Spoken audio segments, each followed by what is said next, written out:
This week is a busy week on the economic calendar as the Fed meets on Tuesday and Wednesday. Joining me today to give us a preview of the FOMC is Doreen Mogavero. So Doreen, there's been a lot of speculation over the last few months on when the Fed is going to begin to scale back their stimulus program. Do you think we will hear anything new from them this week? No, I don't think so. I think the economy is still too weak for the Fed to begin any sort of an exit strategy anytime soon.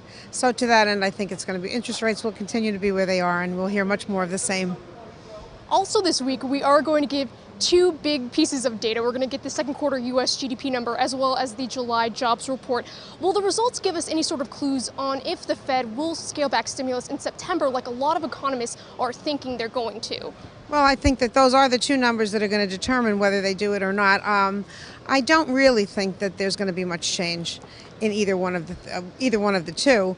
Of course, I think the jobs market continues to be very, very weak. GDP probably a little bit better than the jobs market when you compare the two. But I think President Obama's speech last week was an indication to me that he's trying to talk this economy into positive territory, because I think it's pretty clear that we're not really going forward fast enough. So to that end, I think it's going to be kind of more of the same.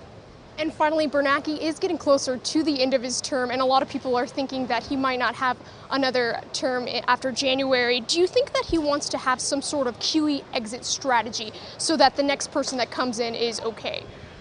No, I think he's going to accentuate the positive, and he's going to make it very clear that he has taken us back from the brink of disaster, which I think he has done, and that he's set the course now for the next person. Timing is going to be what's really crucial to the exit strategy, and as it's not seemed to be happening under his watch, I don't think he'll probably make predictions as to when it's going to be, but he'll make it clear, I'm sure, that he's set the course.